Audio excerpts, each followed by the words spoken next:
જય શ્રી કૃષ્ણ, જય માતાજી, જય મહાદેવ।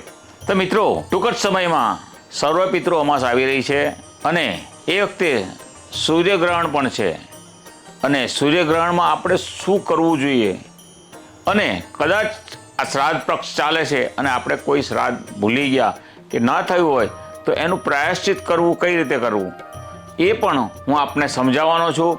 તો તમે અમારા વિડીયો સાથે અંત સુધી જોડાયેલા રહેજો।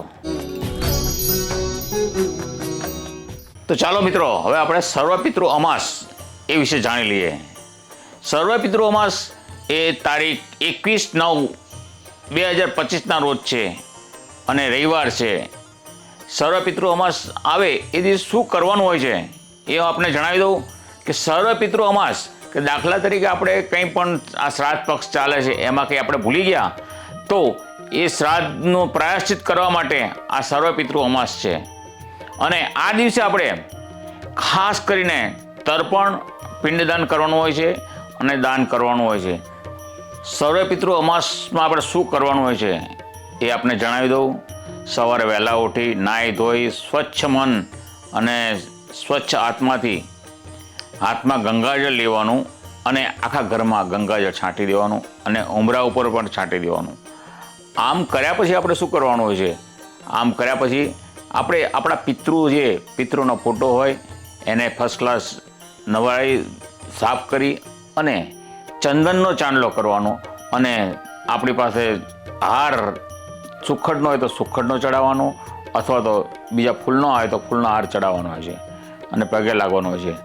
ત્યારબાદ જો આપણી આજુબાજુમાં કોઈ સારા વિદ્વાન બ્રાહ્મણ હોય તો એને ઘરે બોલાવી અને આપણે એ બ્રાહ્મણને કહેવાનું કે અમારે પિંડદાન અને તર્પણ કરવાનું છે તો તમે અમને શાસ્ત્રોક્ત રીતે કરાવો। એટલે બ્રાહ્મણ ફર્સ્ટ ક્લાસ શ્લોકો બોલશે અને શ્લોકો બોલીને તમારી પાસે તર્પણ અને પિંડદાન કરાવશે।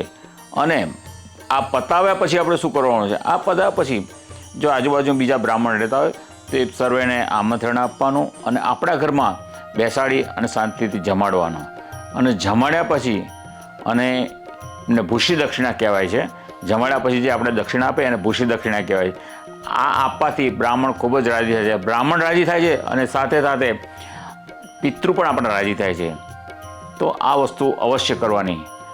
તો પણ કદાચ આપણી પાસે આજુબાજુ બ્રાહ્મણ ન મળે તો બીજો એક છે કે તમારે બેન દીકરીઓ કે ભાણેજરું હોય એમને ઘરે બોલાવો, એમને જમાડો તો પણ ચાલે, તો એટલું જ પુણ્ય મળે છે।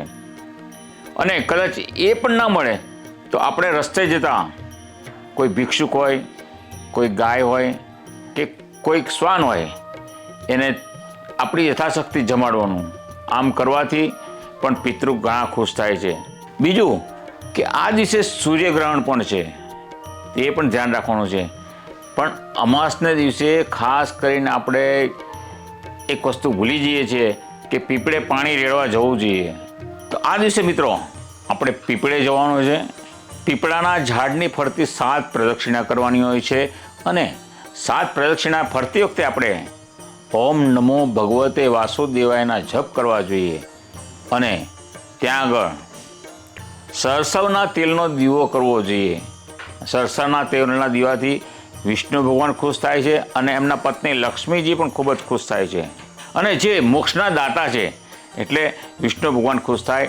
તો આમ કરવાથી આપણા પિતૃઓને ખૂબ જ આશીર્વાદ આપણી પર ઉતરે છે અને તેઓ સતત આશીર્વાદ આપતા રહે છે, જેથી કરીને આપણે તો ઠીક પણ આપણી પેઢી પણ સુખી થતી જાય છે। હવે બીજું જણાવવાનું છે કે આ દિવસે સૂર્યગ્રહણ છે।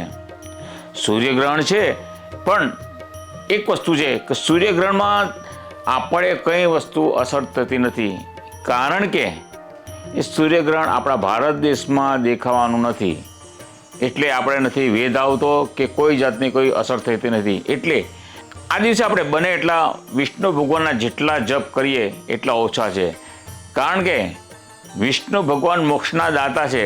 અગાઉ હું બોલ્યો છું અને અત્યારે કહું છું અને આ વસ્તુ ગરુડ પુરાણમાં પણ લખેલી છે।